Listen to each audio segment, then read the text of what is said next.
जी राम राम, जय श्री राम, राधे राधे, जय माता दी। तो मैं आपके साथ माँ शैलपुत्री पहले नवरात्रे की कहानी जो है वो शेयर करने जा रही हूँ। तो आप मुझे ज़रूर बताएं आपने ये कहानी सुनी है या नहीं सुनी है, और अगर नहीं सुनी है तो एक छोटी सी कहानी 5 मिनट की होगी, तो आप इसको ज़रूर सुने। और कुछ लोगों ने ज़रूर सुनी होगी तो आप मुझे कमेंट करके ज़रूर बताएं।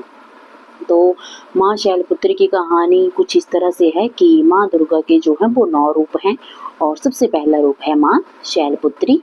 तो इन्होंने गाय पे सवार हैं ये मैया, और एक हाथ में त्रिशूल और एक हाथ में कमल सुशोभित हैं माँ शैलपुत्री के। तो माँ शैलपुत्री की कहानी कुछ इस तरह से है कि इनका नाम जो था पहले वो था सती, और राजा दक्ष जो थे वो सती के थे पिताजी, और सती का विवाह जो था वो शिवजी महाराज से हो गया था। और जब राजा दक्ष जी ने अपने घर में यज्ञ रचाया था तो शिवजी महाराज को नहीं बुलाया था, और बाकी सभी देवी देवताओं का उन्होंने आवाहन किया था कि सभी देवी देवता जो है वो मेरे घर पर मेरे यज्ञ में ज़रूर आए। तो जैसे ही सती को पता चलता है कि मेरे पिताजी ने घर में यज्ञ रचाया है, तो वो शंकर महाराज जी से जिद करती हैं कि मुझे अपने पिताजी के यज्ञ में ज़रूर जाना है। लेकिन शिव जी जो हैं वो बार बार मना करते हैं कि आप जो हैं वो वहाँ नहीं जा सकती हैं, क्योंकि हमें राजा दक्ष जी ने नहीं बुलाया है। लेकिन सती जो थी वो तो चाहती थी कि मैं अपने पिताजी के घर में जाऊं।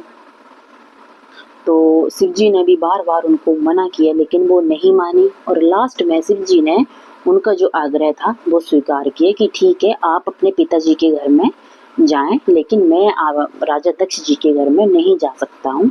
और शिव जी ने ये भी बोला कि जहाँ पर नहीं बुलाया जाए वहाँ पे नहीं जाना चाहिए, है ना।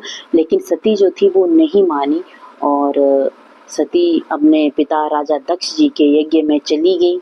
और जैसे ही माँ सती वहाँ पहुँचती है तो वहाँ जाके सिर्फ सती की जो माँ थी उन्होंने सती जी के साथ अपना प्यार स्नेह दिखाया, और बाकी किसी ने भी सती जी के साथ बात नहीं की।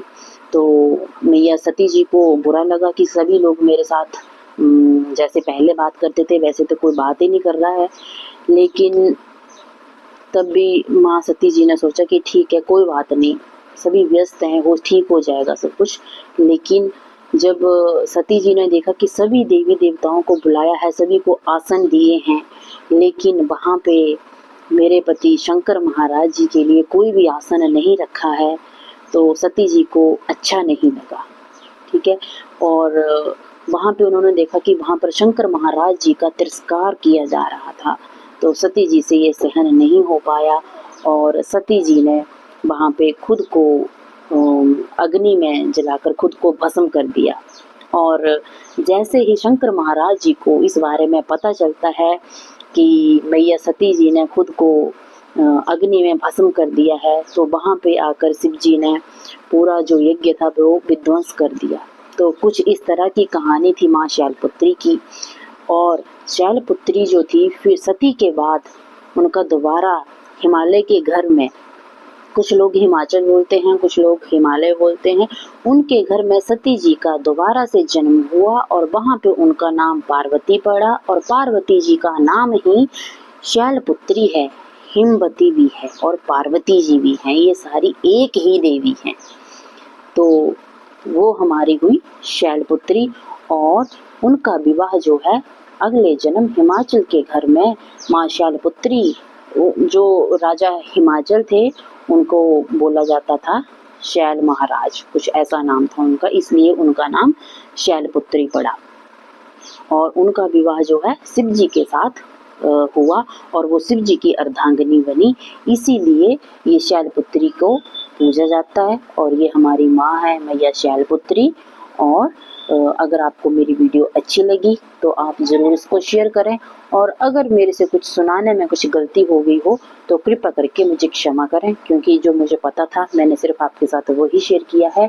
और हाँ, एक बात मैं ज़रूर आपके साथ शेयर करना चाहती हूँ कि अगर आप ये कहानी पूरी डीपली सुनना चाहते तो आप मेरी यूट्यूब पे जाके ज़रूर सुनें, क्योंकि वहाँ पे मैंने रामायण का जो पार्ट है वो सीरीज़ मैंने स्टार्ट की है और वहाँ पे आजकल यही कहानी जो है वो चली हुई। तो आप मेरे यूट्यूब पे जाके ज़रूर इस कहानी को सुनें और वहाँ पे पूरा डीपली बताया गया है किस तरह नारद जी के वचन थे और किस तरह पार्वती जी का हठ था कि मैं शिवजी जी के साथ अपना विवाह जो है वो करूँगी, उनकी अर्धांगिनी बनूंगी।